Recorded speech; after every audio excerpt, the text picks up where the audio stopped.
There are many simple things in the world. Shovels. They are all different. Gardening shovel. Unloading shovel. Children's shovel. But there is also a different shovel. We use it when we come to the position. In short time, it helps us dig a trench which saves us from bullets.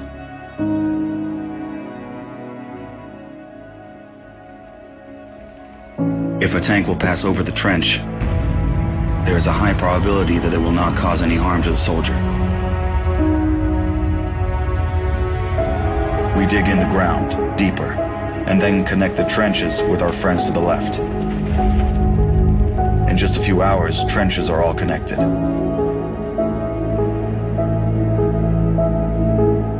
When we do not have an axe, we can use a shovel to cut a loaf of bread. A soldier uses a shovel as a paddle, crossing the wide river under enemy fire. If we run out of ammunition, we will use a shovel again. And then we'll move on.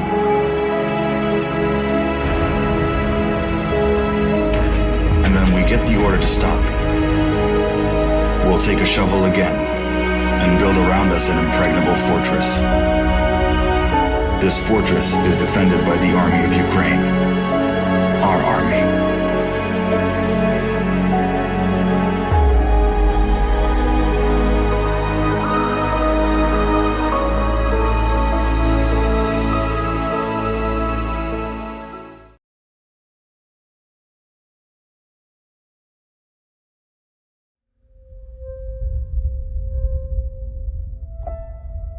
A lot of people look at us as robots who are just out doing a job, but everything we see and do affects us just like it does everybody else. A lot of problems with first responders and veterans is that now we're in a battlefield that's very different. I've lost more friends to suicide than I did in combat, and it really hurts. When you push the human envelope to those maximum extents, physically, psychologically, emotionally, and spiritually, and then you pull that plug, nothing prepares you for the silence.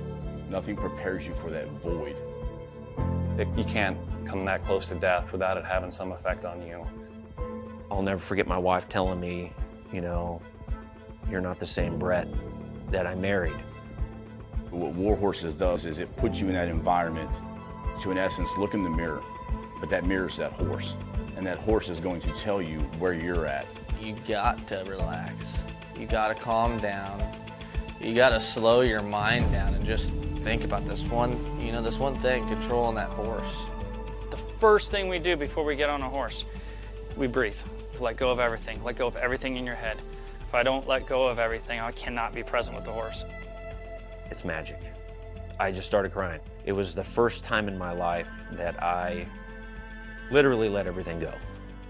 Compassion, generosity, love, all of these things trickle back into what it is to be a human being. It's completely changed me.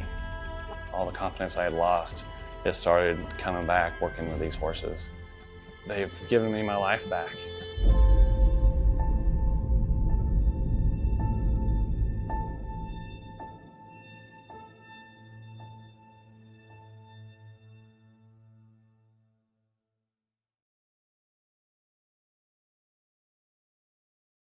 WTF Nation Radio. WTF Nation Radio. Sometimes when I look at, I don't know if I'm allowed to say this, I think it's WTF Army or something. The voice of U.S. Army. WTF Moments. This is WTF Nation Radio. WTF Nation Radio. WTF Nation Radio. Whoa, whoa, whoa, whoa, whoa. Do you ever have one of those moments where you think, how the hell did I get here?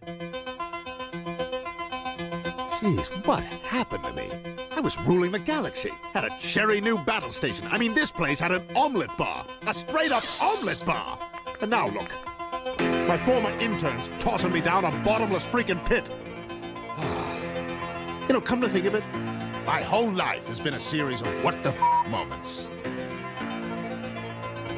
That That was my out. The voice of U.S. Army, WTF Moments. This is WTF Nation Radio. I looked my woman in the eye sockets. I told her straight out. I just said it, man. I said it. I said. Freedom is the right of all sentient beings. I said, bitch, I'm the man of the house. You said bitch, though. You called your wife a bitch. Yeah. This is a public service announcement from C.T. Fletcher. I will not contribute to the pussification of a nation. Get your punk ass out there and work for it, motherfucker. Let's roll.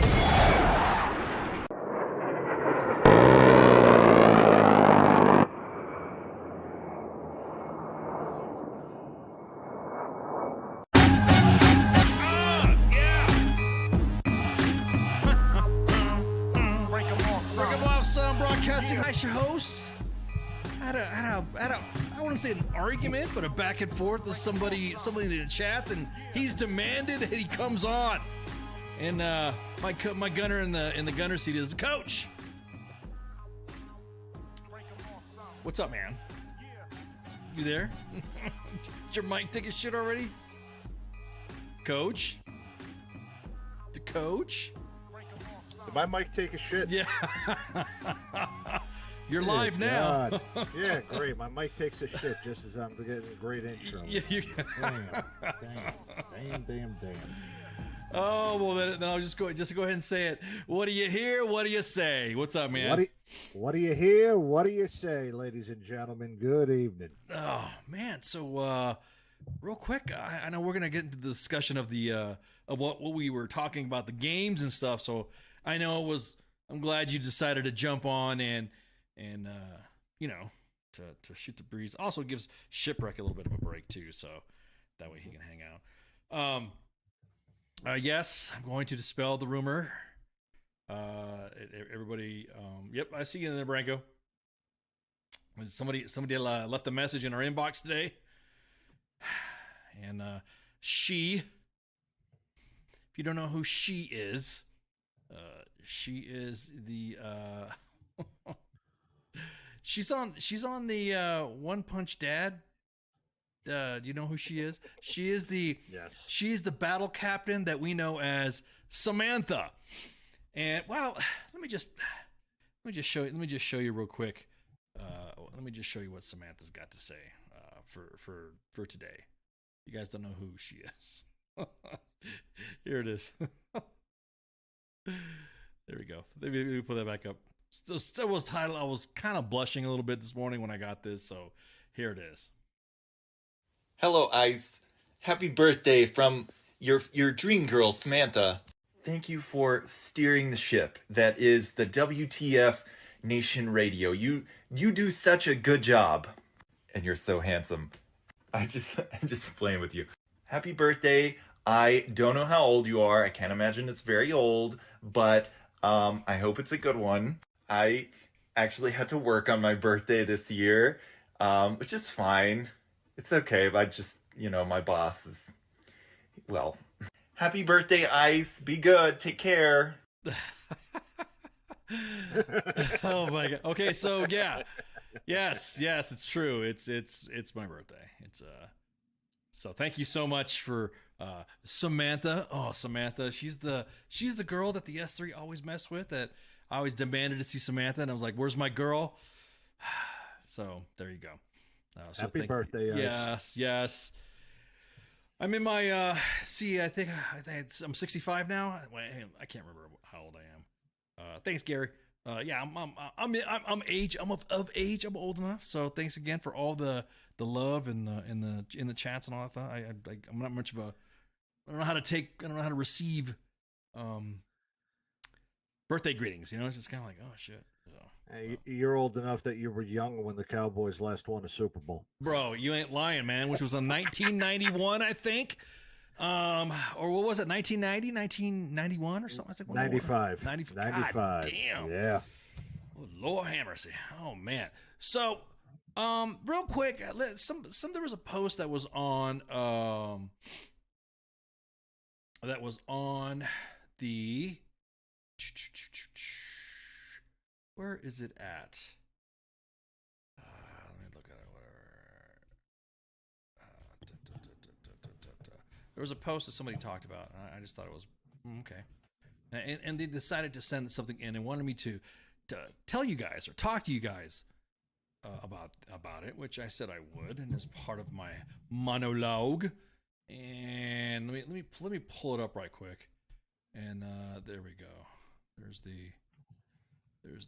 Let me show you the picture, and then now you guys can see what I'm talking about. It has to do with the main page post. So, thanks. Yeah, you just turned 50 in November. Wow. What the fuck? How old am I? No, I'm not really 60, dude. I'm just joking around. Everyone's like, no shit, you really, I guess, gotten that. Dude, you're 60? Bro, you realize we went to school together. So here's something that's in the chats that somebody talked about. And it was a post that we had on Need to Know Shit, who is not going to the field, and the 28th of February and 3 November. LPD for the field is 23 through 23 February. Okay, now here's the thing. This field we will not have porter johns. I think they mean porta johns, not porter johns. And the tents are not authorized. You sleep in the holes you dig. Oh, boy.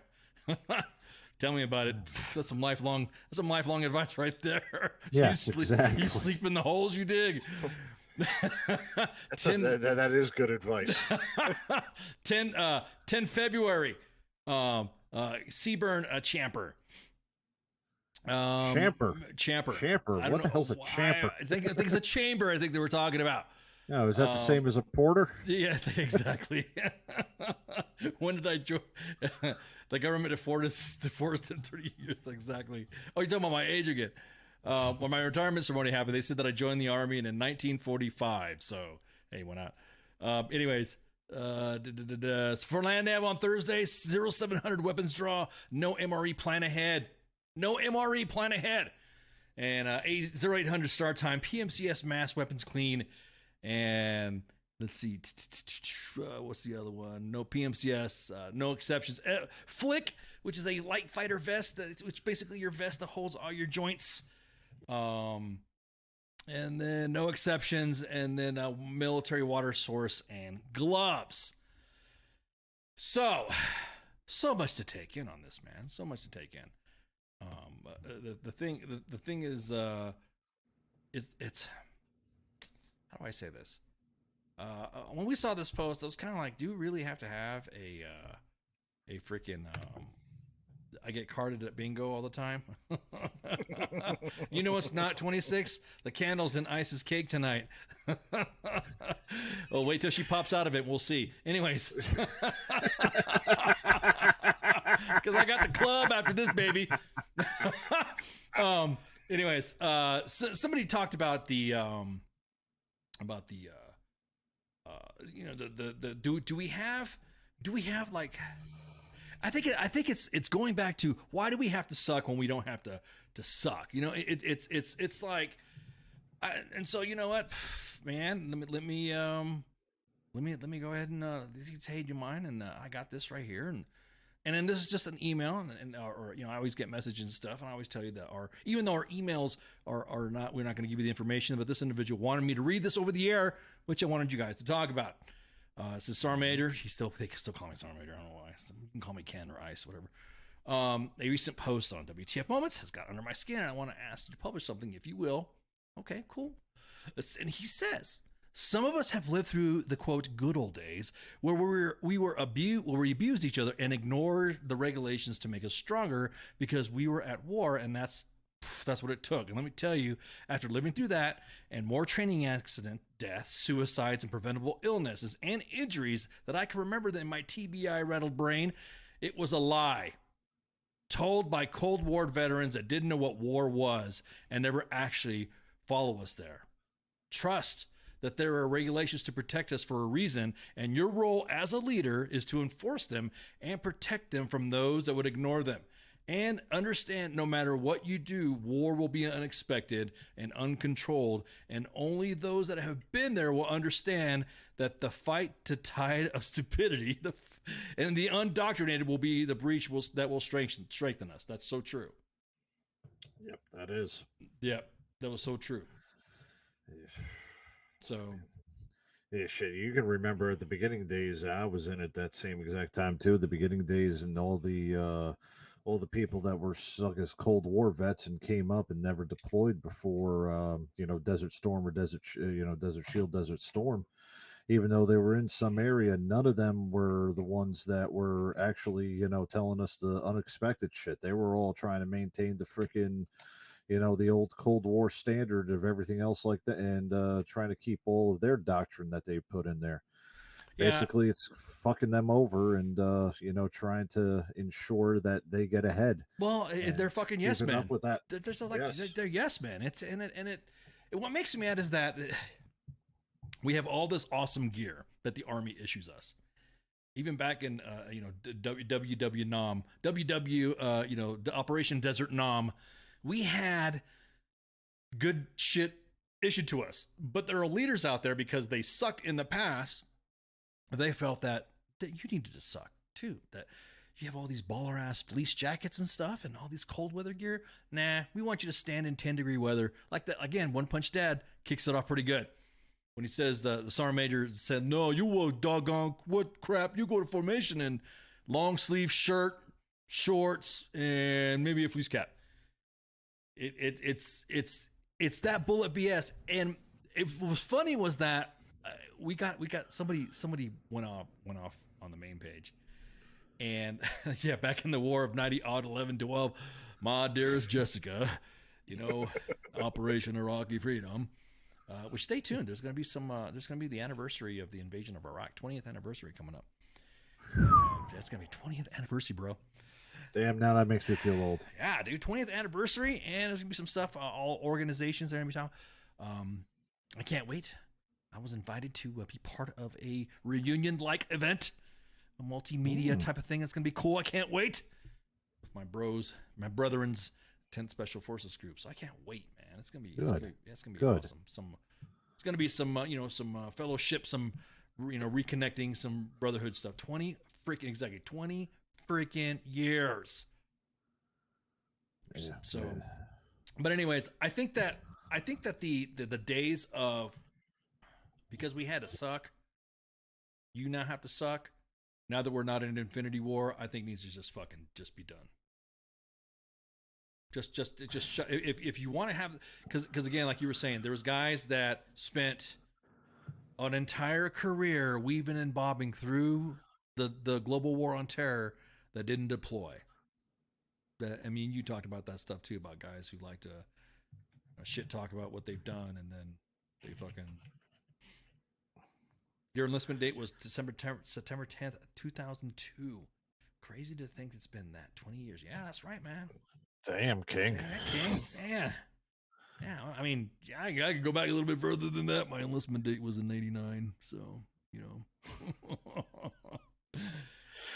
But I'm not gonna touch that with the 10-foot pole and B. Arthur's dick. Well, we're ragging on ages and shit. I've already saw that. My birth certificate's fucking. I was 5. Oh man. So I always saw ISIS birth certificate's chiseled. Yeah, exactly. So the Dead Sea Scrolls.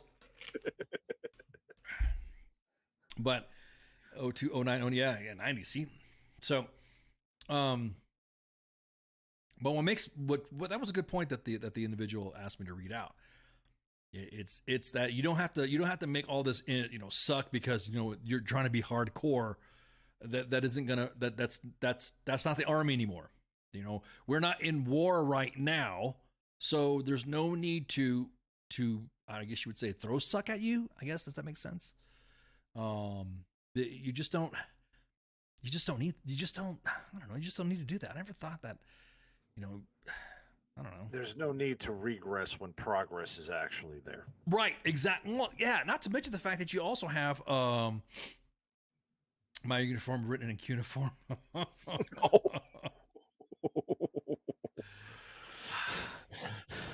was George Washington psyop guy. What are you talking about? Anyways, but there's no need to suck. That's what trips me out. It's like a lot of these leaders that talk about, and then we get those same leaders that hit us up in the inbox, or they send some of their minions on the fucking to comment on there, and they say, oh well, this page just sucks because all you guys do is whine. Huh? What? All we do is whine. We are literally highlighting shit that while we were in, well, some people were still in, that while the GWOT was going on, the same shit, the same stupid shit. I almost feel like we need to empty all of our headquarters and just send them to deploying units. Send them to units that actually do shit, so that way all this busy work, makeup crap that happens, it doesn't just, I don't know. It's hard to explain. It just, that, like I said, the reader, the fan follower had a good point. Is that it's like some of us lived through the good old days when we abused each other and ignore regulations to make us stronger.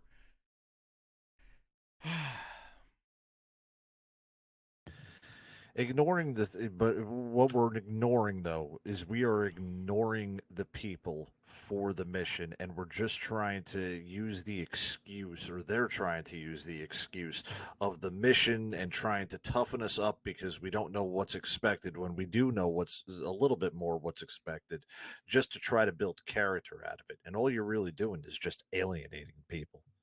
And that's where it's coming out at. Well, think about this. It's like, for instance, that policy, that DOD policy that's for the 12-week fucking family leave, right? We're already receiving chatter that units are saying, fuck this, there's no guidance, you're on leave. I don't give a fuck what the Army says. Bravo to those units. Yep. There are also some units, there are also some leaders out there that say, nah, you're not getting it. Steve Bainon from military.com said that he's already received notes that, quote, first, they don't think dads should get it, and they said not to submit a DA-31 since there's no box for 12-week parental, and they have to wait for the incoming regs, and they said they're not doing IPS-A abscesses until it's mandated.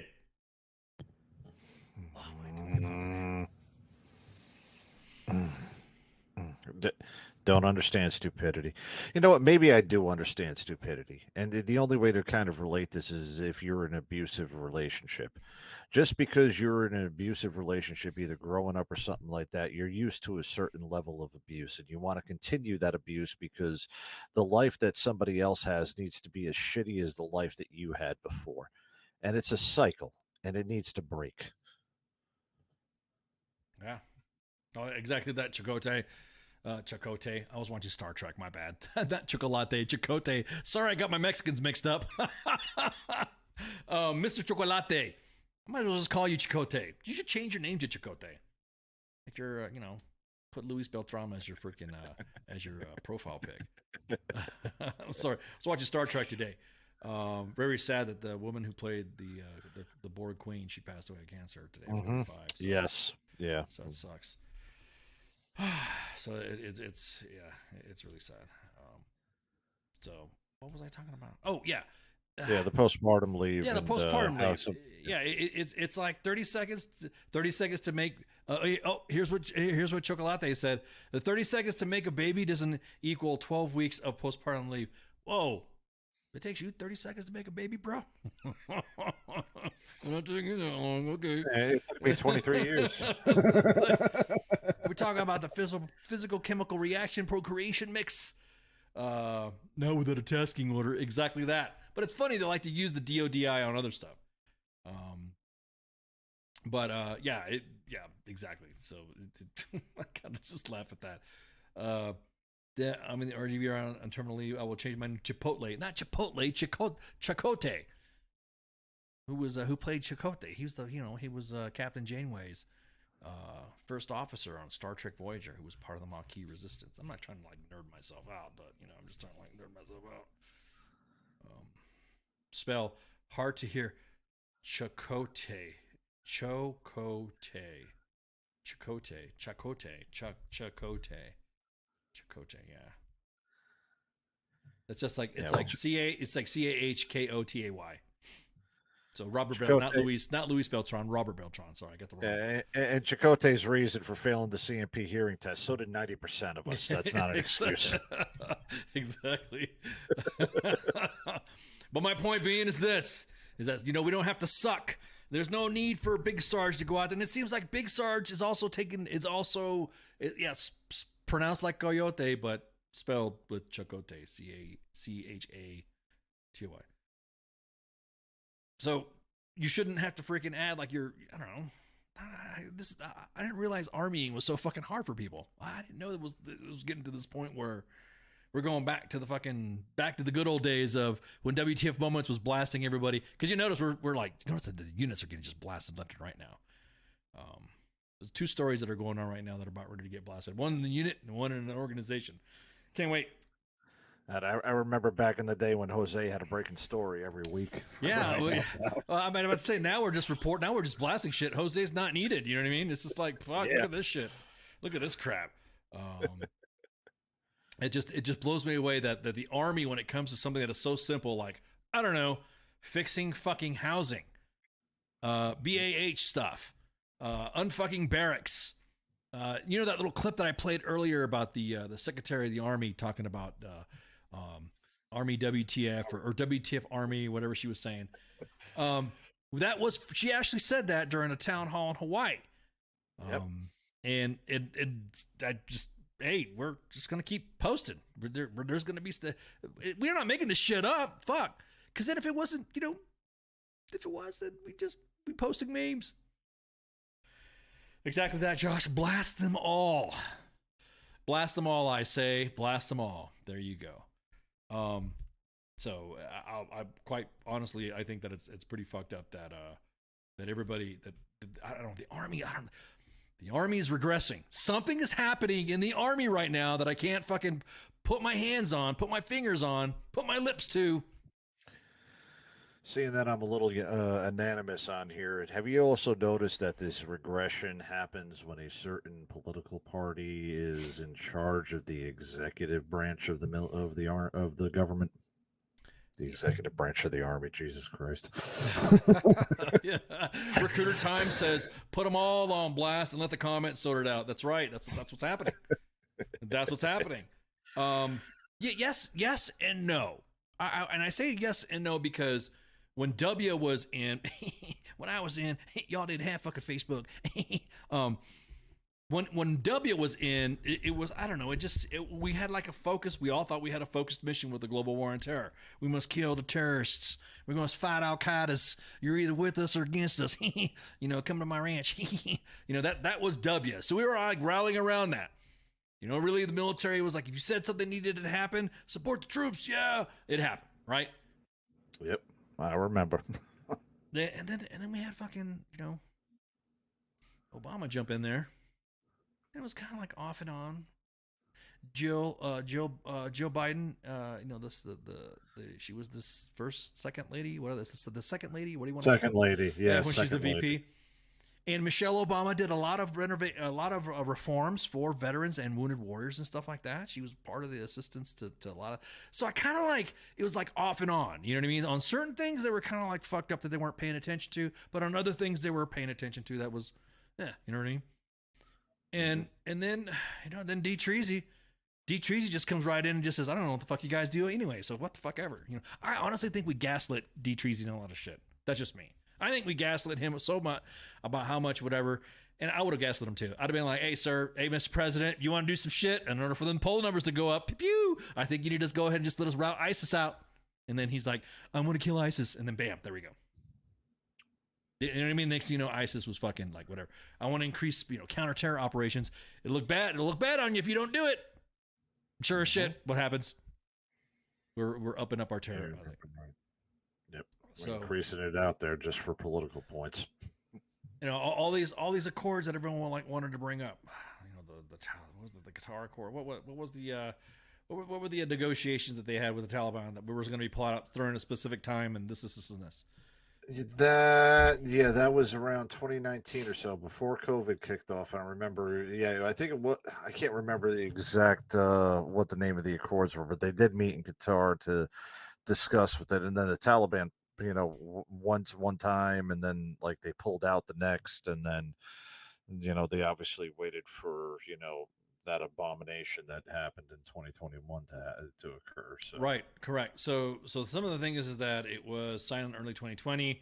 It was an agreement that addressed 4 issues: reducing violence, withdrawal of foreign troops, starting intra-Afghan negotiations, and guaranteeing Afghanistan won't become a refuge for terrorists. That was it, right? I mean, that was it. Yeah. That was the deal that was supposed to have happened, and was supposed to be like one of those. Okay, we're gonna have that, and we're gonna do that, and that's gonna happen, and there we go. And I'm like, all right, cool.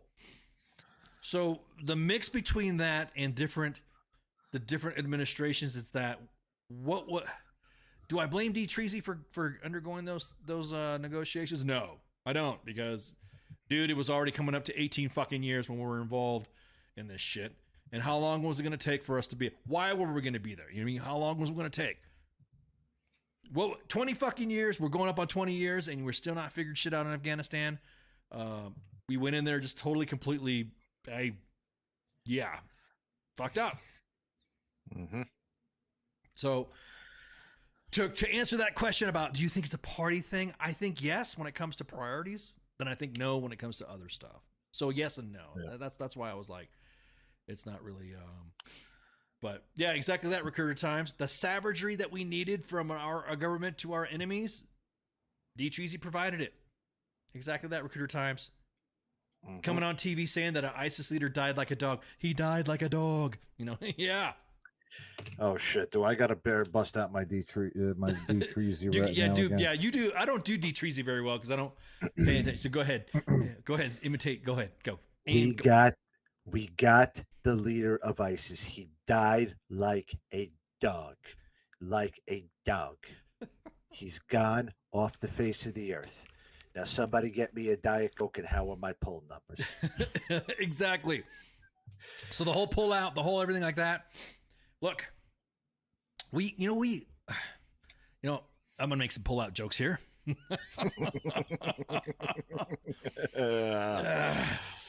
And I hate to say this, but about a quarter century ago, your father made a couple pull out jokes too. So I'm pretty sure quarter century ago. Oh, I appreciate it. Thank you for a quarter century for making my age.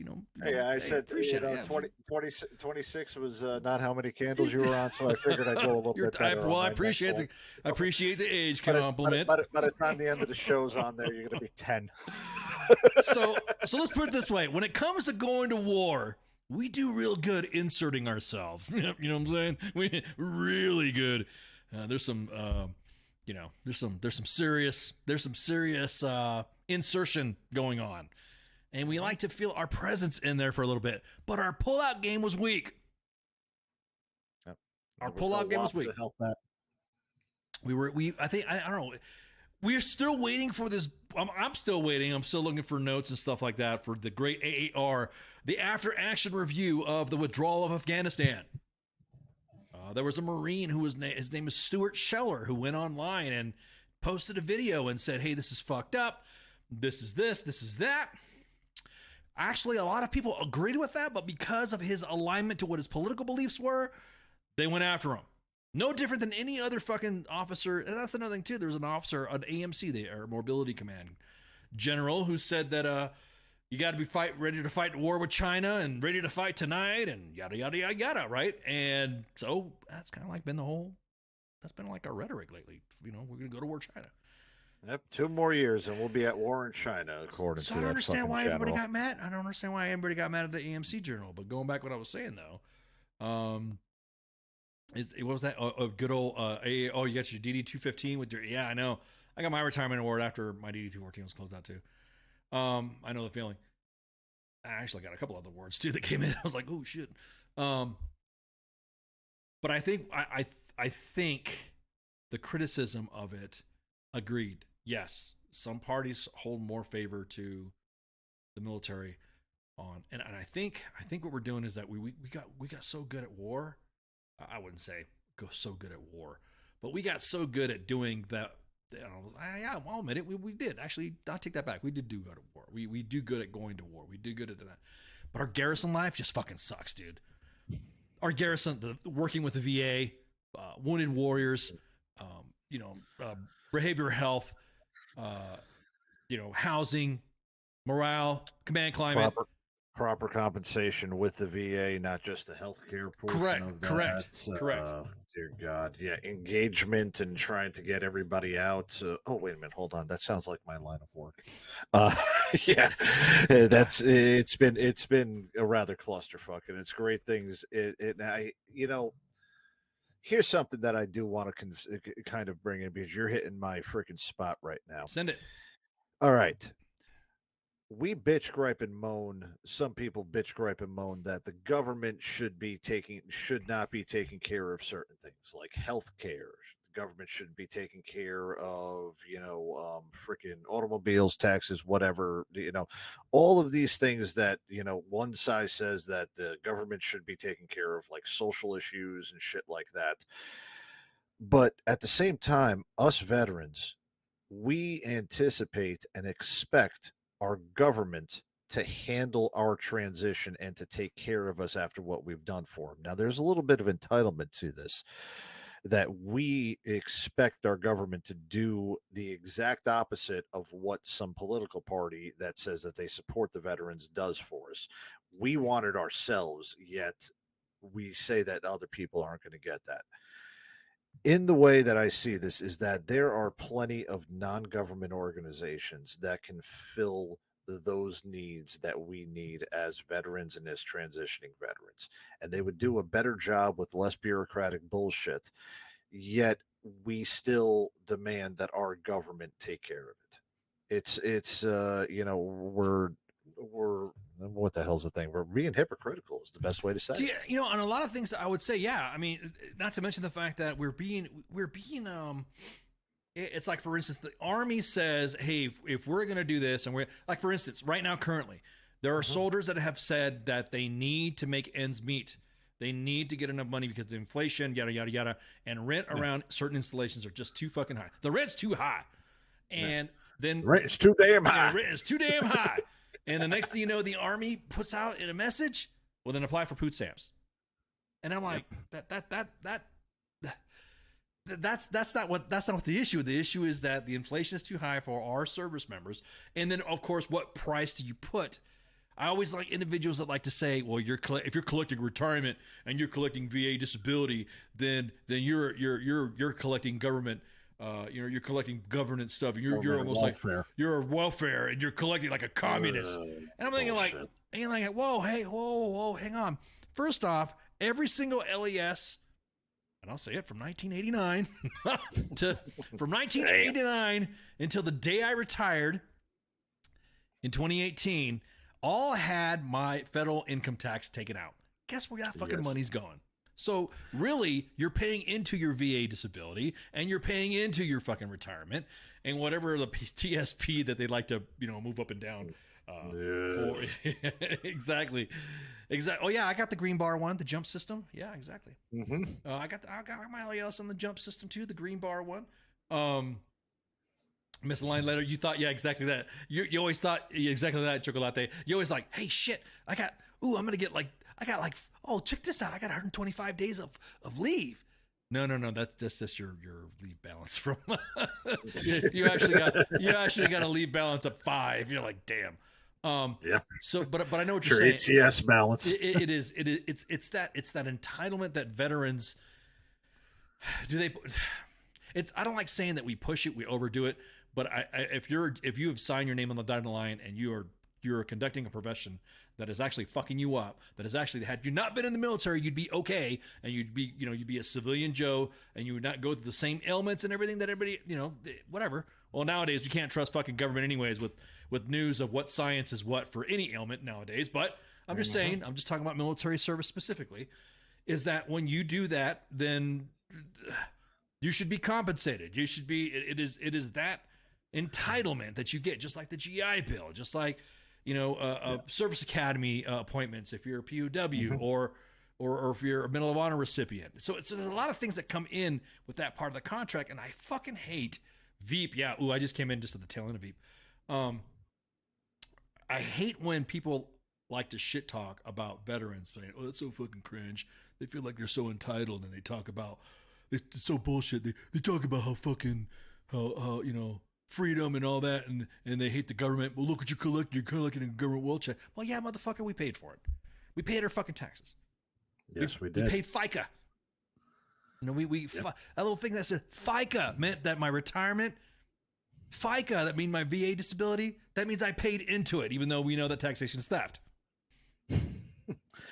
Technically, we paid we paid our own paychecks. There we go. Adjusted for inflation. I think that's the gimmick, though, right? It's adjusted for inflation, so when you retire, then whatever proration you get out. I think everybody should be able to, you know, to hey, join the military or see fucking selective service, get drafted right now. Mm-hmm. Because right now, just fuck it. They fucking need it. Yeah, they fucking need it. They're gonna need it. So again, I always like arguing back when someone says, "Oh, you talk about freedom and taxation and stuff, blah blah blah blah blah," but you're collecting a government paycheck. Yeah, motherfucker, because I paid into it. I paid my taxes to it. If I didn't, then I could totally see that person's individual statement there when it comes to the argument like that. Daryl Gilmore also brings up a good point. Service Academy appointments for those that are 100% disabled veterans. So that is a good thing that everybody can, if you are 100%, that's one of the benefits that you do receive. Your children can go to the Service Academy at no charge. Yep. Yeah. Combat connected stuff and all that. Yeah. There's a big list and shit that they give to you. They say, you're like, don't forget to make sure you update your benefits and yada. Yeah. So it's like going back and forth to that again, back to your point. Yes, I do think in some instances, yes and no, that the that a specific party being in office does affect it. So I guess, you know, yes, yeah. So and like I said, it waves. It goes up and down. So. And nothing we can do about it, though. That's based on We're just let's just bitch about it online. Let's just bitch about it online, and let's send fucking Jon Stewart to go troll people and shit, and then then we'll be good to go. So yeah, it's just like fuck. But so last night, I don't know. Just how to get to the point right now. Why you what happened? Well, there were some big games going on last night, and you were yes, you were chomping at the bit to get to the discussion, but the show had already run out, and we were, King was like running low on time. So what happened? Brother, what happened with it? Well, let's happen. Okay, first off, there was 2 big games yesterday. Yes, yeah. All right, so first big game, the NFC Championship game, which basically was just another Philly beatdown of the San Francisco 49ers. And I hate to say this, and this does come out, Brock. I don't know what the hell's his name. Brock Purdy. I was about to say Brock Osweiler. I thought you were going to say Branko. Brock Purdy. He does have a tear in his UCL in his elbow, so he got pretty messed up during that game last night, and that was part of the reason why he ended up. San Fran did not win that game. Hopefully, he's able to come back from that UCL thing because as being Mr. Irrelevant, the last pick in the NFL draft and coming in and being into the NFC Championship game, that's a pretty damn good accomplishment. Okay, I cannot complain about this. I cannot say anything bad about this. Now, a little bit of a backstory too. My 6th grade teacher. Yeah, I know I'm going back in a day. Oh, blah, blah, blah, blah, blah. Pulling this bullshit. So it's not even it's about 10 years ago? It's 10, 15 years ago? I'm just messing with you. God, actually 30 years ago. 30 years ago. 30 years ago. Woo! My 6th grade teacher, her son, Jim Finn, was Mr. Irrelevant in the 1999 NFL draft. Oh, no Not shit. kidding you whatsoever. Yeah. It was drafted by, I want to say it was the Chicago Bears, but then he played for the Colts, played for the Giants, and had a pretty good career. In fact, one of the years that he played, Marshall Faulk was the NFL's leading rusher, and he also blocked for Edgerrin James, too. So he had a pretty good NFL career. But Brock Purdy, being Mr. Irrelevant, the last person being drafted, it's a great damn story, and I'm glad that he at least made it that far. Hopefully San Fran does something and, keeps him as they've already got a great quarterback in I wanted to say Jalen Hurts, but Jalen Hurts just ran roughshod over them in the Philly run game last night. Ran roughshod all over the San Fran defense. Questionable calls by the referees, but let's get into questionable calls and referees. Well, hang on, because but here's the thing. Here's the thing that people don't realize. I know a subsect of Philly. I have some friends there. I'm Mr. Worldwide when it comes to knowing people. I do have friends, and they told me that the 49ers fans desecrated a monument, desecrated a statue, and I'm gonna put it up right now. They desecrated the Rocky Balboa statue. They draped a 49ers jersey over the Rocky Balboa, which is you don't mess with that fucking shrine, dude. You don't mess with it. And the Eagles tweeted out, insanity is doing the same thing over and over and expecting different results. Those are all the teams that played against Philadelphia teams that have desecrated the Rocky statue and have lost either key games or championships. Let's see. So you got the Giants. You got the guy who sits down to Pete, Tom Brady. You got San Fran, and I guess that's it must be like LSU or something like that. That has to be no. That's damn. The team that nobody really cares about because they haven't done shit in forever. Minnesota Vikings. Vikings. I'm about to say. Yeah, I don't want to rag people eaters. I don't want to rag on the Raiders, but go ahead. Anyways, you were the my team. So be I'm a little Jet fan. I'm fucked anyway. Yeah, being a little superstitious on stuff like that. You don't desecrate the dead. You don't fucking mess around with people's idolatry and statues and stuff like that. Just bad juju. Well, look what happened. So there we go. You don't fuck around with the guy who single-handedly took down communism in a matter of That's one right. boxing match. It's exactly that. Exactly that. Exactly. Ivan Drago went down. It hadn't been for fucking Rocky Balboa. We'd all be speaking Russian right now. I miss the 80s. Man, have you ever seen like how unrealistic that boxing match is too? Like, they're getting in like 90 shots that would have knocked them out, but they're still up and running, freaking and walking around the ring like that shot in the face didn't hurt them. I don't know. Anybody, I don't know. Fucking.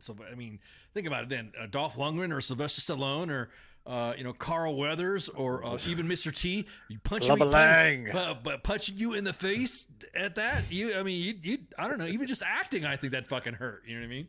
So yeah, I think it was Rocky Balboa, the guy Tony who he faced in Rocky Balboa knocked him out several times during the exhibition match that they had while they were filming it, man. Who else? What else did Sly get knocked? Sly got knocked out by Carl Weathers in the first movie. Yeah, while they were filming the first movie. So yep. Yeah, it does happen.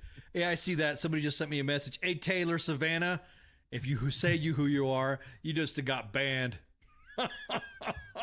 So you could go ahead and as a matter of fact, I'm gonna go see if there's any. If you hang on, let me go ahead and see if I got you on another fucking page here. Because I'm fitting to ban your ass. Oh, I don't see Taylor Savannah. No, it's because I just porn name. No, exactly. No, I just deleted it. I hid it from the. So look, there's a lot of people that are they're getting their Facebook pages hacked lately, and a lot of individuals have also posted like, hey, my shit got hacked, and I'm thinking, so if you see any fucking comments from anybody that's not, I'm gonna tell you what. I'm not saying that some individuals, there's going to be some old man in there that's going to say, oh my God, this girl really likes me. She really likes me, and maybe I should contact her, and then the next thing you know, nah, it turns out to be a fucking hack. So she had just, I'm going to give her some space for a little bit, or not her space, but I'm going to read what she posted. She posted, one of the best decisions I ever made was contacting Dr. Ebholm to help me get back my lower back. And when my life was filled with happiness, until I contacted Dr. Ebholm. Because he didn't just bring my lover back to me, he also made our love for each other unique and superb. If you need to spice up your relationship with more love and romance, contact Dr. Ebholm. Her back wouldn't be hurting if she didn't try to throw it back like a busted Daytona stripper, for crying out loud. It's like Taylor Swift lives in Ulubi, Usak. You wanna? It's like what the hell? You're really trying to? So don't click on that link. That's why I hit it. You're not going to believe this. There's this girl who's imitating me. So let's talk about the other team. They were just talking about the refs. There was some drama going on. All right. With the the AFC Championship game, the one that we were watching during the sports bar last night, and I swear to God, that was a good game. It kept me, as King and I were talking about the world of sports, and going back and forth, trying to keep everybody updated on what was happening during the championship game. But that last play, or third to last play, right before the field goal by Kansas City. Right. That push out of bounds that gave them 15 extra yards. That referee, first off, looked like, that guy looked like the high school, like a high school principal that got stuck in, his refereeing just for extra money out of there. I don't know what the hell he was doing on the NFL field, but this guy was absolutely terrible. It was a damn good game up until the referees, decided to be referees and make that ridiculous call. First off, it is a championship game. Okay. I say there's times, just like it is in the NBA, in baseball and things like that, you have some physical plays, you get the ball thrown up inside you, you kind of let those go because it's in the heat of the moment type of thing. This guy is trying to get the quarterback out of bounds, and the season is on the line. Literally, the season is on the line. They are like 15 seconds away from overtime to get to the biggest game of their careers. So the guy calls a damn 15-yard penalty for for unsportsmanlike conduct, just as in a millisecond the dude's pushing him off out of bounds while he's got 2 feet in. And yes, he had 2 feet, 2 feet out of bounds. Yes, by the letter of the law, that is a penalty. But in the spirit of the law, that is not a penalty. There is no way in hell you should be calling that. Yeah, you're right, David Cunningham. Is only if the Lakers could have gotten that call against the Celtics. That was also a regular season. So you're talking. There was not that much on the line.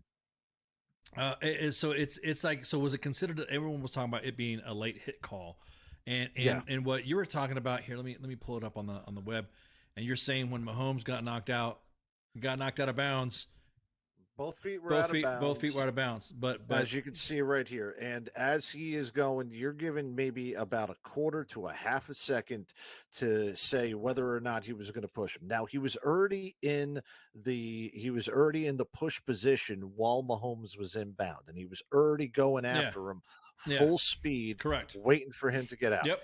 Mahomes gets out of bounds, and he does give a late hit. Now, I would give it, if it was a late hit, and as you can see on the sideline, and where it goes into the place where the players are supposed to, stay at.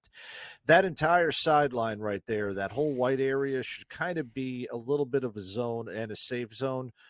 But at the time, you don't call that damn type of foul. Right. You don't call that to make I hate to say this, the referees made themselves the damn story last night by calling that play, because that swung everything to Kansas City since he was deflated. So then Kansas City kicked the field goal. They got moved right into field goal range with that one play. So does that mean that the entire white area, is that considered in play then until it's it's not considered in play. So gotcha. So right there where you've got your mouse, that is the out of bounds. If you step 1 foot 1 inch out of there, and that's why the great zoom cameras are coming in there, you step any bit on that, you are out of bounds. Gotcha. Now, with how fast and the direction that Mahomes was moving, he was already moving out of bounds at that point, and he was maybe out of bounds for a yard, 2 yards, half a second out of bounds.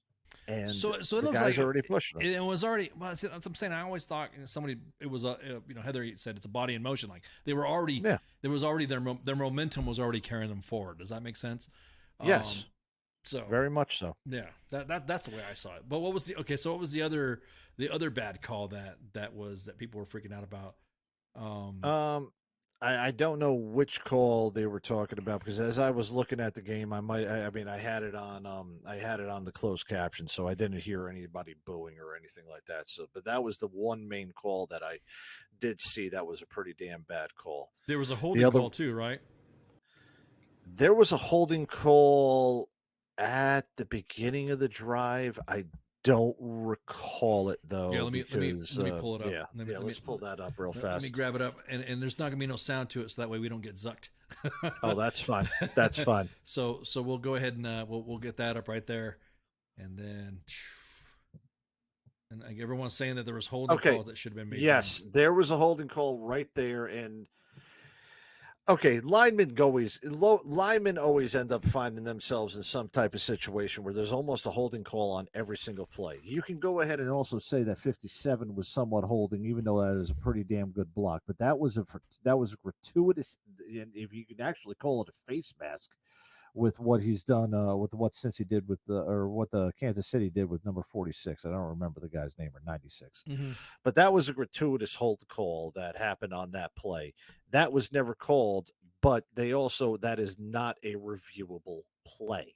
Okay, you cannot review to see if somebody has conducted a penalty like that. They only do reviews on change of possessions, touchdowns, markings on the ball, whether the person's inbounds or out of bounds, and other types of play. Like I said, turnovers, touchdowns, in and out of bounds, but and markings of the things. But isn't that you're not going to call that? Isn't back that on the line? replay. Isn't that what the linemen's are supposed to be doing anyways?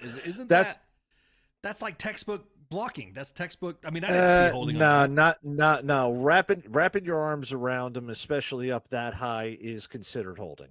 Number 65 got away with holding right there. Yeah, okay. He got away with it because, pause it right here. No. All right. Go back a little bit.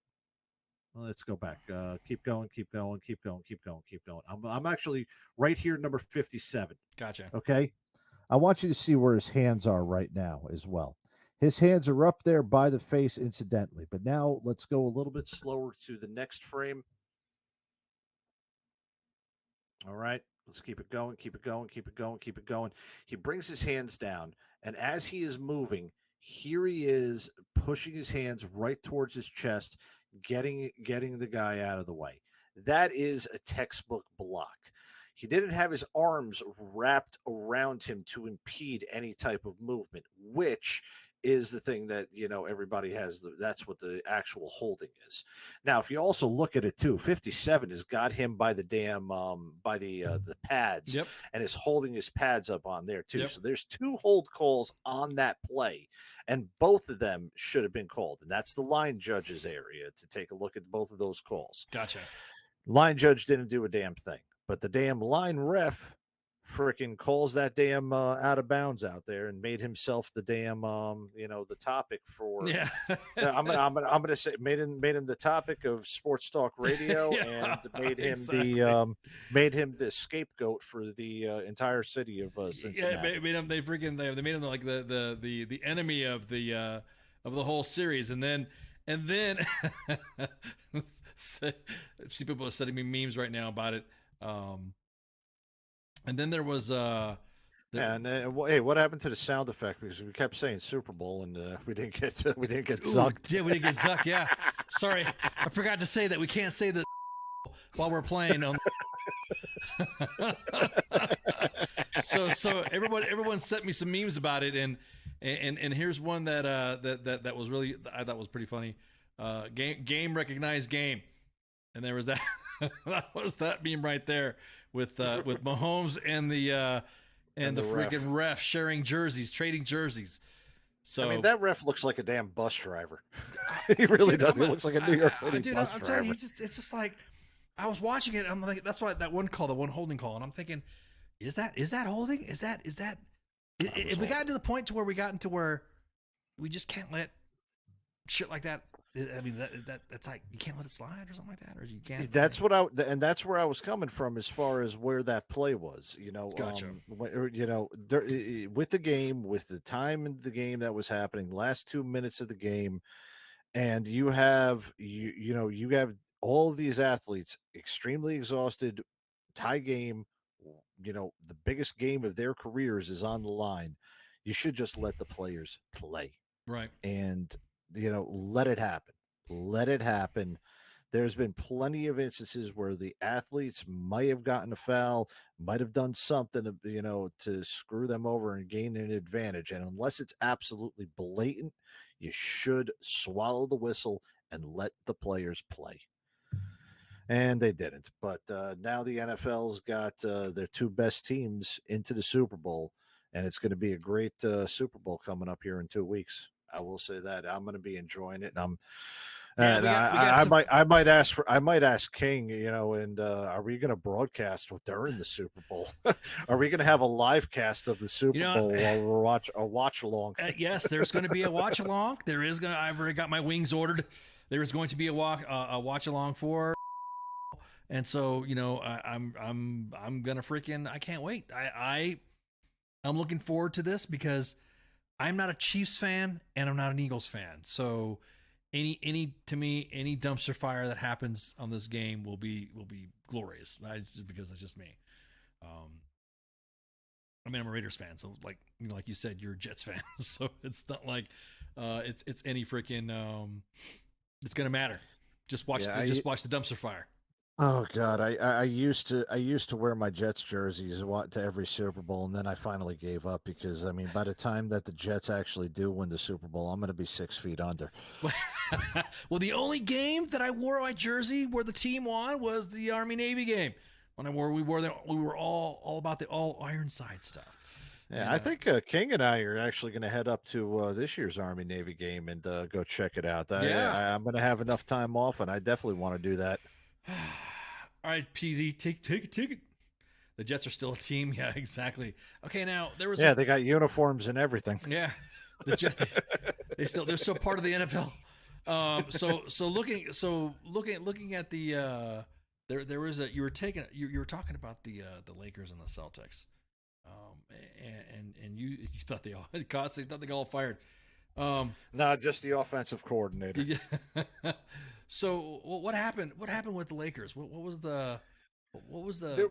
There was a couple blown calls in the last Lakers Celtics game. I didn't see the actual plays that happened, but LeBron got fouled pretty hard several times when he was on offense, and the Celtics ended up winning, a game out of that.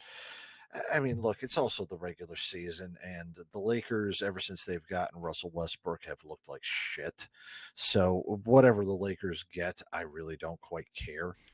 And I'm dead serious. Look, I think LeBron's actually closing in on Kareem Abdul-Jabbar's all-time scoring lead here. Never going to be I'm never going to be a match for the GOAT, but that's with Kareem, Michael Jordan, and Magic Johnson.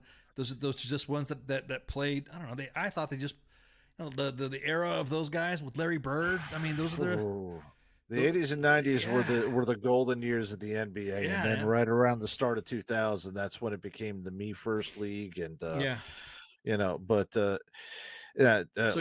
gonna pass Kareem in a month. Here's LeBron's. Here we go. Okay. I'm going to say this. LeBron James has been fouled harder and has not gotten the call and has not complained. I'm going to tell you what, though, man. The frustration of him having a shitty season with the Lakers, or the Lakers having a shitty season with him, that is what's adding to that frustration. Yeah, bro, but I'm telling you, man, I got a little one that plays basketball, and even kids are rough, and I'm like, ooh, should that have been a foul? And they just like punch through it. You know what I mean? My little one is a freaking a huge freaking basketball fan, and she brags because she wears number 23. She loves that. That's her. She's a huge basketball fan. She's freaking sisters every day like MJ. Oh yeah, oh man, she lets everybody. She likes to show off that jersey. But But was that really a foul call? I mean, could that have been? That could be a foul. That is a foul because, as you can see, I believe it's Jason Tatum. I believe it's Jason Tatum right there. His arm did hit LeBron's forearm as he was releasing the ball. Now, right there, if you could pause it right there, the ball is still in his hand, or just a little bit more, if you don't mind. There, a little bit. Ball is still in his hand. LeBron could not completely get the shot off due to the fact that his arm was hit. So it lowered the trajectory, and as you can see right there, he comes up short on a layup that, 15 years ago he would have just tomahawked right to the rim.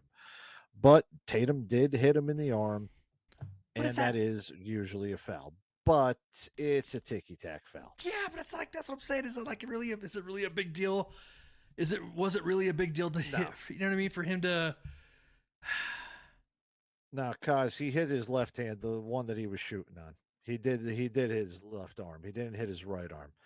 And yeah, it is a little bit, but I could see it. Look, if you look at the Lakers' record right now and with whom they have on the team, they have Russ Westbrook, they got Anthony Davis, LeBron's playing, and they got a good set of role players. Yeah, and they're under 500. This is like the third season in a row that they're under 500. Ever since they've gotten Russell Westbrook, who seems to be all about him and the one who wants to be centered around the damn ball, they haven't been playing like a damn team. So there's been some frustration. And in the past, the Celtics have been LeBron's kryptonite, It's just been so fitting that that he's now on the Lakers. So you have that Celtics-Lakers already in the rivalry. Right, exactly. And, you've got a little bit of that, but that's the frustration of what LeBron has been going through. And, for 20 years, he's not at the same level as he used to be. And all elite athletes still think that they can be at that level that they once were when they were in their prime, going all the way to the end. Right. But it's only the superstars that can still, claim to do that. I mean, for crying out loud, Jordan, 38 years old when he pushed off on Russell and hit that shot in Game 6 in the '98 Finals. Right. See. So if he'd have made the shot, then LeBron wouldn't have cared. You know what I mean? He wouldn't he wouldn't have cared. So, all right, we're gonna take a break right quick, and everyone refill your glasses. Do some shots, smoke them if you got them. Of course, DD-214 authorized for the other stuff here. If you're gonna take it, make sure if you can use blow. So we'll be right back, and we got some other stuff to talk about. So we'll be right back. Shots. WTF Nation Radio. WTF Nation Radio. Take it from me, Ice. You can't just float around space not caring about stuff forever. The voice of U.S. Army. WTF Moments. This is WTF Nation Radio. Shit in the bag, Pogue.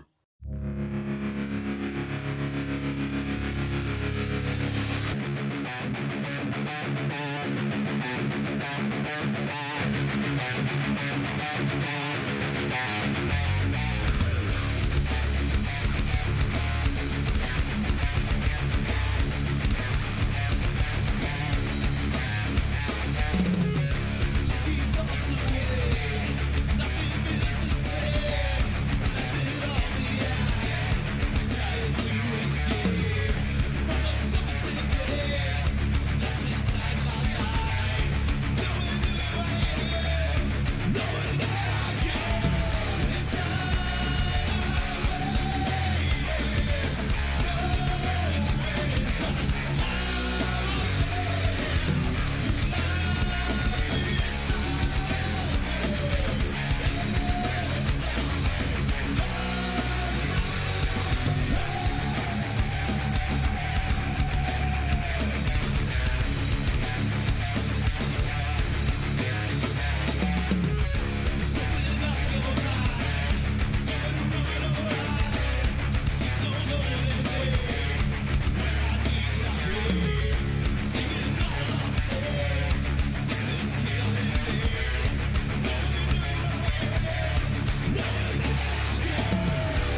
I am here determined to stop this future atrocity. This station is now the ultimate power in the universe. I suggest we use it. The voice of U.S. Army, WTF Moments. This is WTF Nation Radio. I find your lack of faith disturbing. Everything stated on WTF Nation Radio is to be considered the opinion of the person that stated it, and not an official representation of WTF Nation Radio or U.S. Army WTF Moments. Price does not include tax, title, or license. Some assembly required. Each item sold separately. Batteries not included. Objects in mirror are closer than they appear. If conditions persist, contact a physician. Individual results may vary. Keep out of the reach of children. Avoid prolonged exposure to direct sunlight. Keep in a cool, dark place. And please enjoy the show. Shots. And his techno remix. Hang on, let me see. Let me see. Here we go. Here you go. Here you go. Bitch, you make me girl. Superman, leap tall hoes in a single bound. I'm single now, got no ring on his finger now. I never let another chick bring me down in a relationship.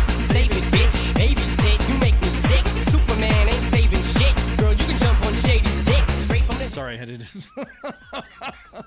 got some, I got some of the... how to get some of the yayas out. I gotta get ready. We gotta get pumped. Party? Who parties on a Monday? Me. Who It's the parties best on a time Monday? to do it. Yeah, exactly. All right, so we are back. And we're gonna kind of talk about something that's gonna get everybody. It got me fucking heated when I saw this. Y'all know the beating of Tyree Nichols, who worked at FedEx, who was beat up by cops. And I'm gonna tell you what, man. I don't think anybody's ever seen a beatdown like that ever from a police officer since Rodney King. And in some of the images that I saw a police cam image that it just burned in my memory. And it's this picture right here that I see right now. There he is, beat the fuck up against a police car.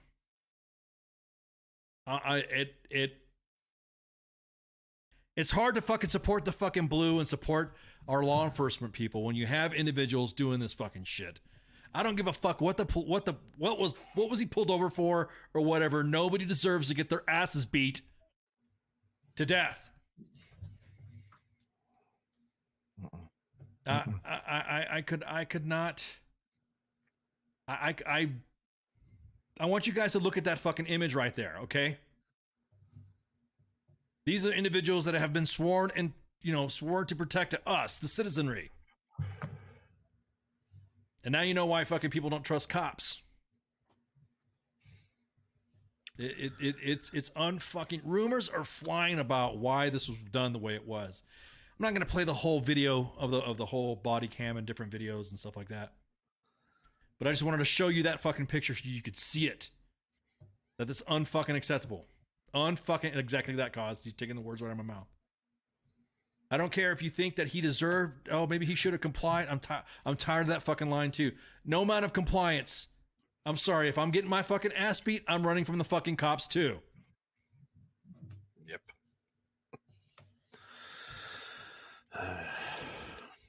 It's a fucking shame. Absolute fucking shame. It's fucking tragic, man. It's a nightmare scenario that, if you watch the whole body cam footage, I suggest you watch it on your own. I'm not going to play the whole fucking video and do a side by side about it because it's loud. It's the noise, a bunch of cussing, just people screaming at each other. But unacceptable, man. Unfucking acceptable. And anybody who says that anything else, the reason why there's arrows being pointed to, but there's been some sort of allegations allegedly that one of them did this for a personal vendetta. Mm-hmm. And so Demetrius Hales, I guess is the guy's name, Hales. Allegedly, of course, there was some personal drama to where that's why everyone said this looked like a fucking. I after watching the fucking dash cam video and the side recorded videos, it looked like it was a fucking hit. It looked like it was fucking personal. Immediately when you watch from the beginning to the end, you're like, what the fuck is going on? Why did he even get pulled over to begin with? Or why did he even get stopped to begin with? I'm checking the body cam that the AP released about 3 days ago right now, just so that I can definitely catch up because I didn't see the actual body cam. I saw the surveillance cam footage. Yeah. Man, fucking. Ugh. You know, we were just talking. We were just discussing about the entitled veterans and shit like that. Man, cops are kind of the same damn way. They feel more entitled because they're doing this every damn day. They feel more entitled than veterans do and everything about that. Yeah. I get so much shit. I get so much shit from my law enforcement friends when I tell them that they need to stop with that thin blue line flag and Punisher shit. I don't like the fact that our flag is adulterated in any way, whether it be a thin blue line, a thin green line, a thin red line, a thin yellow line, or forklift operator line. I don't like any of that shit. Leave our fucking flag alone. Put some banners or other shit, whatever. But leave our fucking flag alone. That there's no need for us to be adulterating the flag because then that becomes I get more shit than a porta potty in Kuwait in 2007. Tell me about it, brother. If you see my fucking DMs, man, if you see my DMs, my fucking once people find out what my socials are, you see my DMs, you see the inbox of WTF Nation Radio. I get death threats. I get, fucking kill you. You come out of my neck of the woods and blah, blah, blah, blah, blah, blah, blah. And I'm like, bitch, fucking shut up, bitch. You are fucking, I'm right there. I'm right now. I'll come to your neck of the woods. So it hurts. Like, I know, man. It hurts to look. You look at a friend. I got a friend who's in law enforcement. I got friends who are in law enforcement. And I'm like, dude, just like how my friends in the law enforcement community like to give me shit about, how, you don't get promoted to sergeant major unless you have a couple DUIs, 15 marriages, and whatever. Ha ha ha ha. Well, then I'm gonna tell you what. Then you're not. I guess what? Is that how you want to fucking label the cops? Because you get the same fucking treatment. I'm looking at it now, and I just saw the video, the footage of this guy, basically field goal kicking his fucking head. Yes. The goddamn disturbing.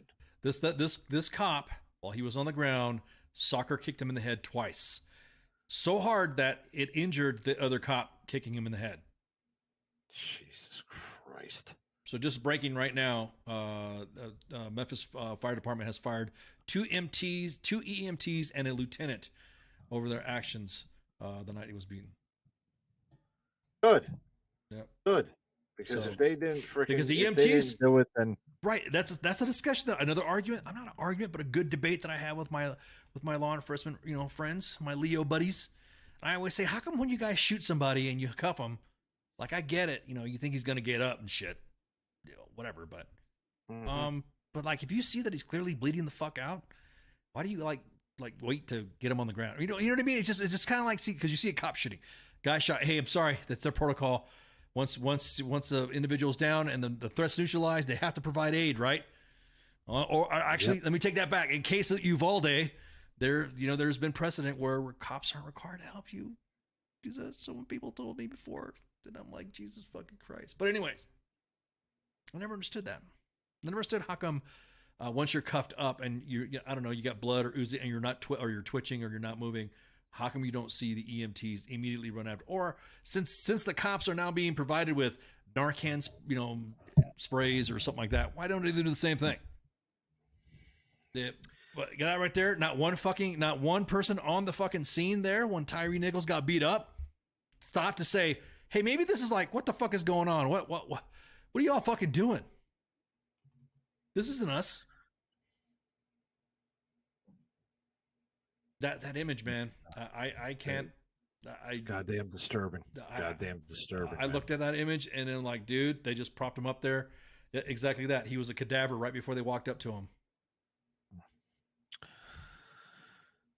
Yeah, and Gary Branscombe just said something on there. It needs to go back. Let me read that again.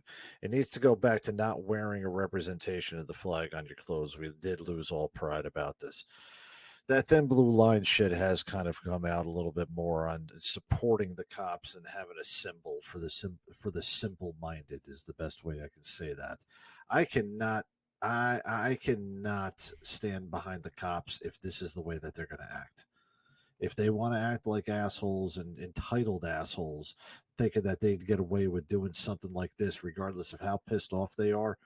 I mean, for fuck's sake, I've been pissed off in daggone war and had to interrogate freaking people. I didn't go ahead and beat the shit out of them before I interrogated them, even though some of them deserved it.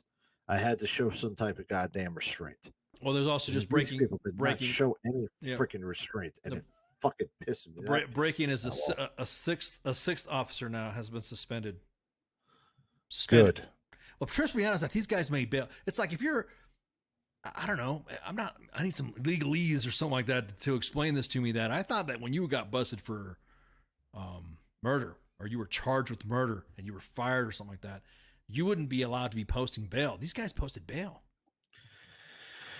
It depends, because these lawyers will decide, you know, they'll take their past actions as something, you know, to warrant a reduced type of bail, you know, and you know, the bail is basically set so that that person can make it to their next court date.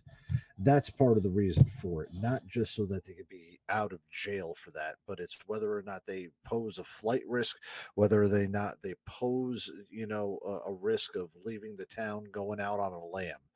You know, that's why mafia and drug dealers get such high damn bails, is because they're more at risk to, you know, flee the scene than a police officer will. Even with that, you know, even with a charge like that, it is high, but they only have to put down 10% on a bond. So if you set down $100,000 for bail, $10,000 goes to that bondsman. And that's what gets you out of free. And as long as you make it to that court date, that $10,000 is what keeps you free. Yeah, I know. You would think when it comes to something like murder, specifically when you're being held to a higher standard, you know, being you know, a member of the law enforcement community. Keith says, please don't lump all Leos with the same people. They're not all like this. To include those in special ops units. I know, man. I know. But you got to I'm not saying you're part of the law, but the law enforcement community has to come out and say these guys are fucking shitbags. It can't just be the media getting in and out crying it, because we say the same thing in the military too. Come on, that's like the biggest veteran thing to do, is we call each other out and shit. We call each other, like we just talked about, entitled vets. We have accountability. Yeah. We like to say we have accountability. We like to try to do accountability, but we have accountability on the big shit. Yeah. Some of the little Some things. Little shit. Yeah. You'll see it. Yeah. You'll see it posted on WTF Moments. That's what this whole page is about. We get the accountability on the little shit, you know? But my biggest thing is that yes, and people were telling me too that Memphis, West Memphis. I don't know why I can't say West Memphis together. That area has had shitty judges and shitty has had corruption cases before. Has had, you know, issues, I guess, with their department. I don't know if it's an enforcement thing or whatever. Hey, and again, I'm right there with some of the Leo guys that say, hey, you know what it's like out there to be on the streets. I'm not saying that. I'm just saying that at least, hey, get these fucking guys. Call them out. That you know, there used to be two symbols it was the thin blue line, and everybody liked the thin blue line of what that meant. There was also a line called like the Code of Silence, or it was the one asterisk, which means one ass to risk. The Scorpion unit, yeah, that's what it was in Memphis. Yeah, stood for Street Crimes Operation to Restore Peace in Our Neighborhoods. Yeah. So I'd love that. That definitely would have been an OER bullet if it had been in the military. Well, you know, Holly says I worked with a guy. Yeah, I worked with a guy. What was it? She said, Holly says I worked with a guy at the Airborne Express that killed a guy in a bar and served 10 years and got out for being good. This was in Tennessee. Now we can look at our incarceration system to begin with. What's considered too much? What's considered too little? And the circumstances of the case that Holly talks about. You know, like killed a guy in a bar, get in a fight or something like that. I don't know what the case is, but we've talked about this before. Is that wait a minute, hold on? Isn't that Holly? I'm not trying to make a joke about this, but I shall. Isn't that the entire premise of Con Ed? Con Air, that's right, with Nicolas Cage. Con Air, yeah, that's right. Con Ed. Was there some ranger? He even said, "Look, I worked with a guy at Airborne Express that killed a guy in the bar." Wait a minute. That's exactly what happened. Did he rip his Con ribbons Air. off his chest? Is that what happened? And spark a new song by Leanne Rimes? Oh my God. How can I live without you? God. Sappy ass shit. Anyways. Come on, you know it was a tearjerker when you saw that movie. Oh yeah, I cried when I saw that Johnny 23 ended up, just having one arm at the end of it. Oh yeah, you're talking about Cyrus the Virus was an awesome character. John Malkovich, I love that role that he played a good one. Yeah. So what was I gonna say? Yeah, so I always look at the way I see it. It's when it comes to something like being a police officer, just like when you committed a crime with a weapon, right? With a gun, then you should be, there should be a little bit more, I don't know, more stricter, more fucking, there should be a heavier penalty, right? If you're a police officer, just like there's been initiatives that states have been trying to pass that if you kill a police officer, you should get the death penalty, right? So then what happens when a police officer pulls some shit like this? What's the penalty for that? People are like, oh, well, I mean, I don't know. What would you do? Well, what would, if you're saying there's some states that like to backtrack, a lot of these people are like, it's funny watching going back and forth with some of these guys too. You're just taking the guy's side of the criminal. No, I'm not. If you're saying that you should, and I think if you kill a police officer, like if you're getting a traffic stop and you're just cops just riding over to just give you a ticket because you got a busted taillight and you just shoot a cop in the face and then bam, yes, I can totally see that.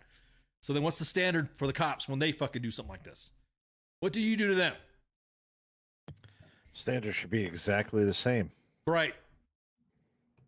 It should be the same that, if you just committed a criminal act, even though you consider it on your line of duty, you just committed a criminal act.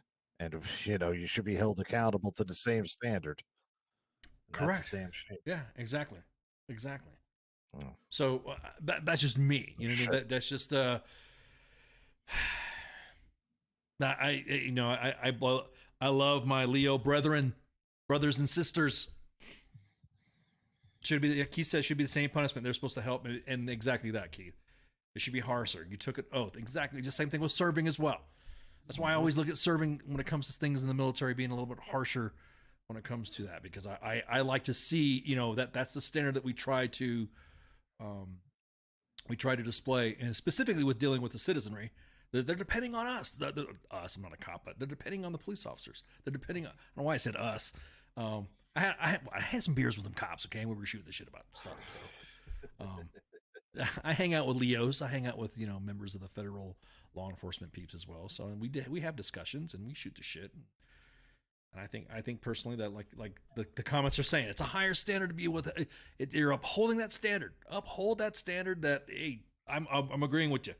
Kill a cop, trying to write you a ticket, death penalty. You're a cop and you exercise excessive force, like a blatant fucking disregard for anybody who is detained under your charge, same fucking thing. We had a thing called dereliction of duty underneath the Uniform Code of Military Justice. The police need to have that at the state level, the local level, the city level, whatever level that they're in. They need to have some type of dereliction of duty daggone thing, and that somebody is fully said that. Somebody said that this is also maybe considering federalizing the police, holding it to some sort of almost like military standard. I've seen some comments. People are like, "Oh, well, you think the Americans? That's how they do it." I saw a fucking comment on social media. Somebody saying you should see how soldiers treated us in Iraq. Man, shut the fuck up. That was war. You can't compare military personnel and law enforcement personnel. Two different types of authorities. No, two different types of activities. And we were there to help. I mean, I'm joking. I'm being facetious. I mean, but let's also be honest too. The perpetrators that we were after were out to kill us. They weren't out to, smuggle cocaine or, freaking. Yeah, we weren't busting. I don't remember. Yeah, I don't recall pulling over Iraqis with my loudspeaker truck with a siren on it. Even though it did have a siren, it did have a whoop whoop on it. But I don't recall pulling over Iraqis going, fucking said you better. I never did that to Iraqis. Never used my psyop loudspeaker. If anything else, they were getting mad at me because I was playing loud music in the background. And so yeah, we've had yeah. So again, if you've not seen that video, watch that fucking video. I posted that image, and I'm telling you what, it's a disgusting image to see. And I'm glad that the case is. And again, Memphis Police Department is trying to unfuck themselves. Then at least they came out and said it. At least they came out and said body cam footage is going to be released at this time. They had some type of integrity to pull it out there. And some right. Accountability. Right, exactly. Keith says, I think in most cases, it's a misdemeanor depending on type of violation and crime committed that can upgrade it to be a felony. Yeah, I can see that. For this definitely is a felony. But yeah, this is definitely a felony.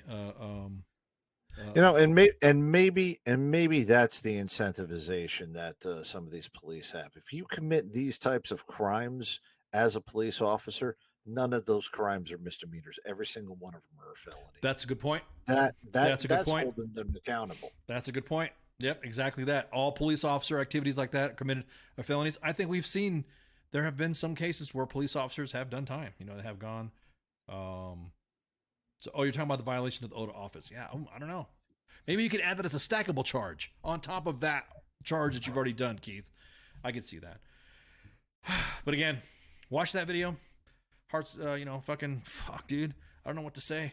Just hope. I wish you could give their family a big hug because that, and cry with them or feel sorry for.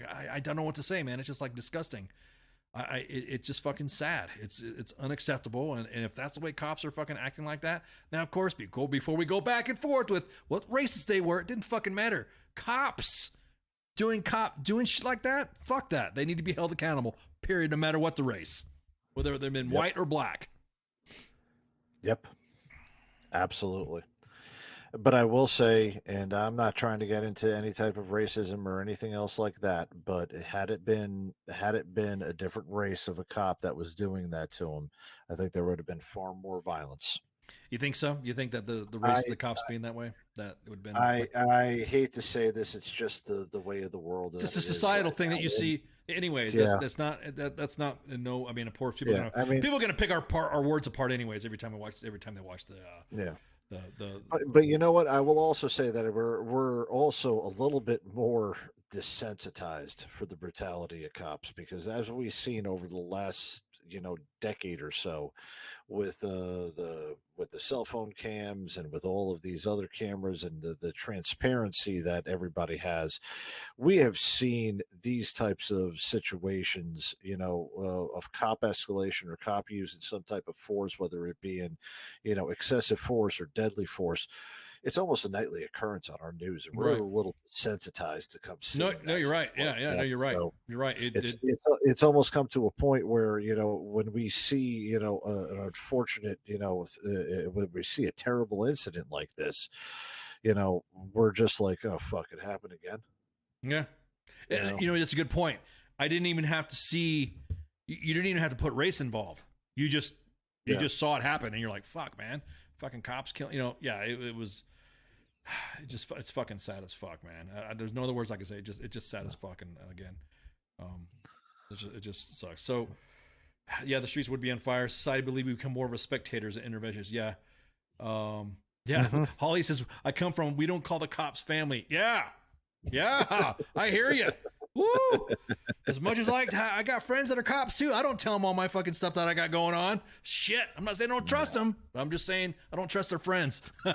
I shouldn't say that. That's fucked up. I love you guys, gals. You know who I am. All right. So the last. Actually, I take one thing. There is one cop that I do trust. That is Tom Selleck on Blue Bloods. No. I'm excited. I trust Police Commissioner Reagan. I tell you what, man, that's you know what? Blue Bloods, Tom Selleck being the commish is like how everybody wanted fucking Martin Sheen to be the president for West Wing. You know what I mean? Yes. That's Yeah. how people are when it comes to that shit. So That is true. So real quick, just to go over some news and stuff like that, we got a real quick wrap up and doing some housekeeping. Currently, right now, we normally do a couple of reads for from the Kyiv Independent, which is the independent English language journalism in Ukraine, and of course, we also get updates from our favorite Ukrainian analyst Natalia Anatonova, and so let's just go back a couple hours. And currently, right now, the U.S. Transportation Command has over 60 Bradley fighting vehicles en route to Ukraine. 60 of them. I don't know why they were like, I don't know why we're broadcasting that shit. We just say we should just be saying we're giving them Bradleys. You know, should we ever give them numbers and stuff? The shipment Never. containment. Don't give them specifics. Yeah, exactly. Never. Don't give them specifics. The shipment containing more than 60 Bradleys left North Charleston, South Carolina last week, according to the Transportation Command reported today. The Bradley is a very powerful vehicle. Army Lieutenant Colonel Rebecca D'Angelo, 841st Transportation Battalion Commander, said that she hopes that it will enhance Ukraine's capabilities to provide forward advancement in the battlefield and regain lost ground. As of 47 minutes ago, CNN says, reported from CNN through Kyiv Independent, that the U.S. Won't send F-16s to Ukraine because President Zelensky wants F-16s. He's getting Challengers and Abrams and Leopards and all this stuff, but now he said no. He said today that, and this is President Biden saying today, that he won't send American fighter jets to Ukraine, even though the U.S. is ramping up military assistance in the form of artillery or tanks. Fuck him, give him jets. Fuck it. Give him the jets. Fuck it. We've already given the fucking tank. We're already giving them baller-ass tanks. Let's give them baller-ass planes. White House National... Go ahead. Hey, you know, for crying out loud, I definitely want some more jets over there. Let's go ahead and give them all the old jets that are out of commission. I was about to say. I want to see more Ghosts of Kiev. Yeah, I want to see the Abram X in our inventory because we're getting rid of our old tanks. So not the Latinx one, but the Abram X one. The White House official, National Security Council coordinator for strategic communication, John Kirby, which is a fancy word for PAO, later defended the Biden administration's decision to not send F-16s to Ukraine. Instead, the aid is providing, including Abrams tank. Man, Ivan's gonna get fucked up. I can't wait. I can't wait to see some tank on tank M1 Abrams, because it's been proven our M1 Abrams will destroy any Russian tank. I love it. I can't wait for the memes to come out. Canada's lawmakers adopt a motion to designate the Wagner Group, a terrorist entity. This is the Russian version of almost like we have Blackwater. This is the Russian version of Blackwater, which I think we kicked their asses in Syria too. 75th Ranger Regiment members of JSOC and 5th Special Forces Group got an engagement with them, and they got fucking wrecked. Canada's House of Commons unanimously voted today to designate Russia's mercenary Wagner Group as a terrorist entity. Pip, you went there, you go there. The designation, which is largely symbolic, follows the United States move last week to designate Wagner as a significant transnational criminal organization, or TCO. So that's the update from Kyiv. So, hey, let me go ahead and put up some... Just so we can throw a joke out on that one. Go for it.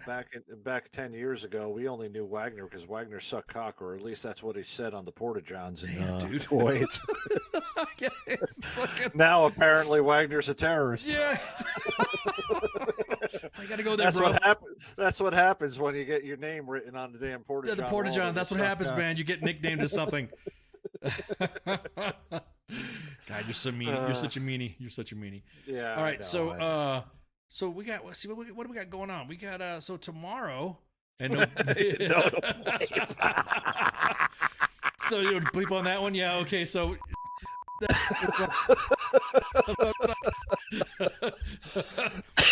That was SOS for Wagner sucks cock.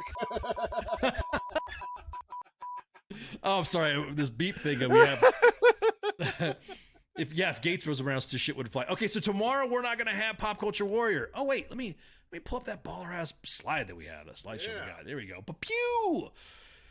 So so this is the Monday edition. Of course, you know I'd be up in that slot right there. And then we have Pop Culture Warrior on Tuesday, but he's not going to be on air tomorrow, of course, which is okay. He's got things to do because he's got to prep for So he's got some stuff prepping to do, and I can't wait to see some of the shit he's about ready to knock out. Can't wait. It's going to be during that. It's going to be during that day of the big game. Let's put it that way. Oh yeah. So.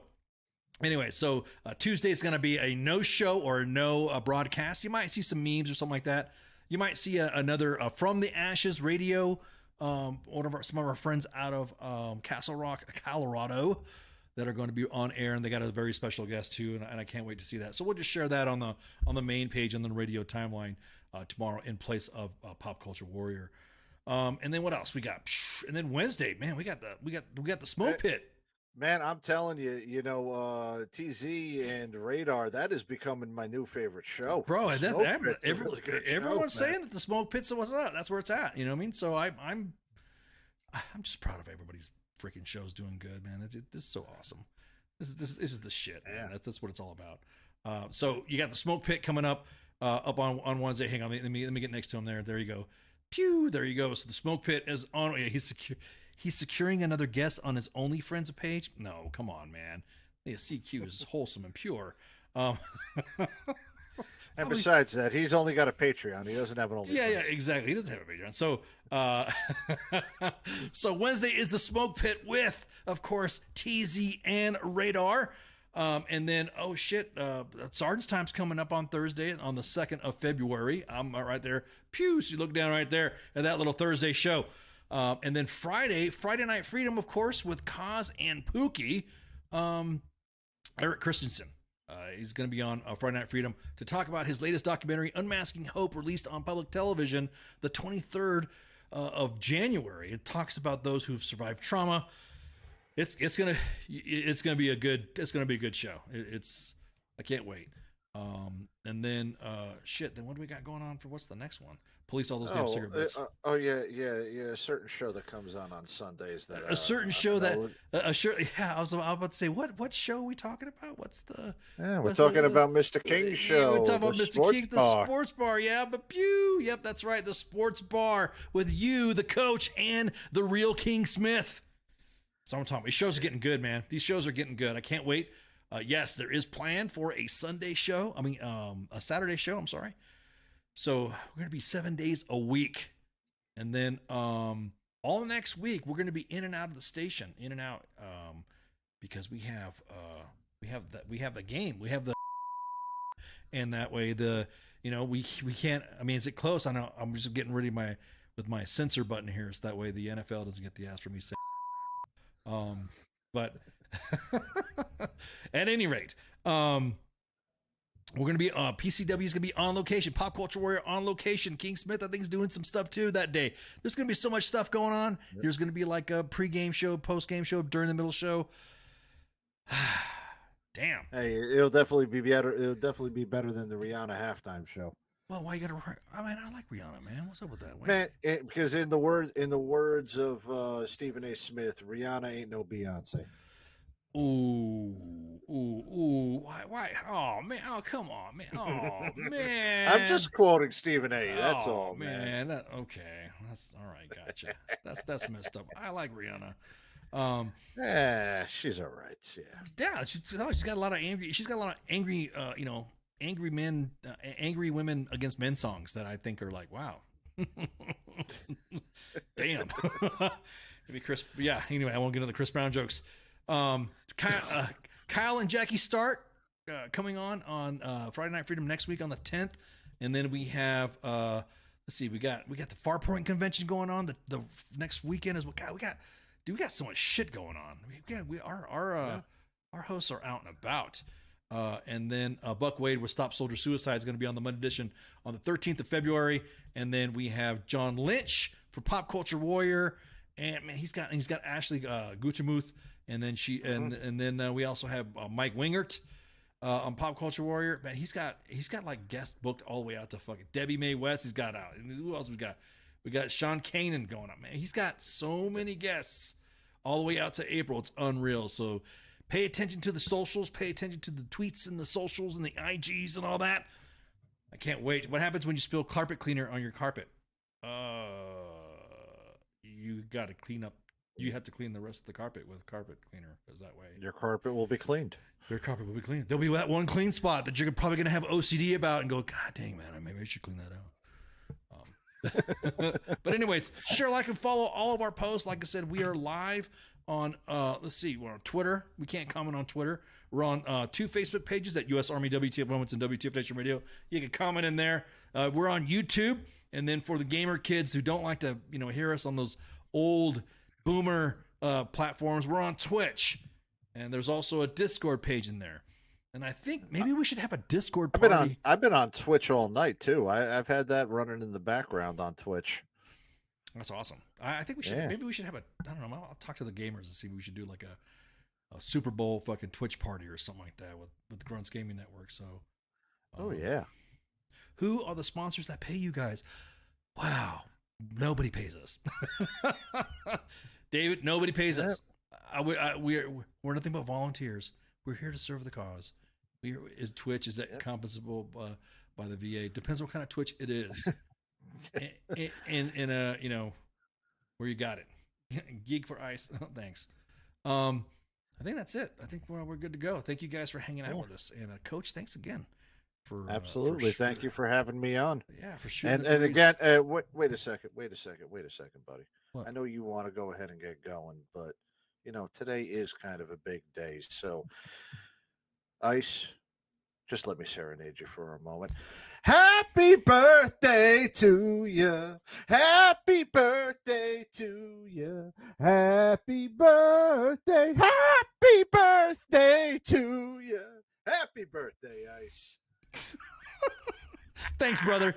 Thanks. Come on, that was my best Stevie Wonder. No, I'm laughing and giggling because in a few minutes there's going to be several drunk individuals probably saying the same thing to me tonight.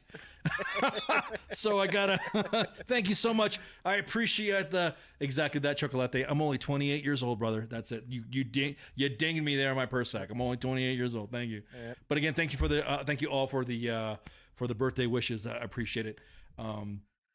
So like I said, thanks so much. So with that, make sure you share, like, and follow all our stuff. We are broadcasting every day except Saturday at 8 p.m. Eastern Standard Time. And so there you go. So with that, shots. See you. Hey, this is SEAC retired John Wayne Troxel. You're listening to WTF Nation Radio, the station of choice for all of the badass MFers on the planet. The voice of U.S. Army, WTF Moments. This is WTF Nation Radio. The voice of U.S. Army, WTF Moments. This is WTF Nation Radio. Everything stated on WTF Nation Radio is to be considered the opinion of the person that stated it, and not an official representation of WTF Nation Radio or U.S. Army WTF Moments. Price does not include tax, title, or license. Some assembly required. Each item sold separately. Batteries not included. Objects in mirror are closer than they appear. If conditions persist, contact a physician. Individual results may vary. Keep out of the reach of children. Avoid prolonged exposure to direct sunlight. Keep in a cool, dark place. And please enjoy the show. Shots.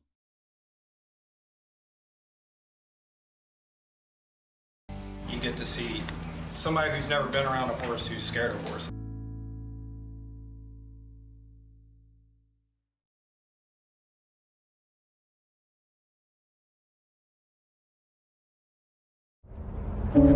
Я батько. Я молодший брат. Я водій маршрутки. Я скоро одружуся. Я фанат Шахтера. Начальник отдела продаж. Я прораб. Я программист. Я свидетель на свадьбе. Борщица. Дядя Юра, таксист. Я вчитель фізкультури. Я студент-геолог. У мене своя фірма. Я кращий друг зі школи. Я сусід, який завжди стукає по батареї. Я єдиний син.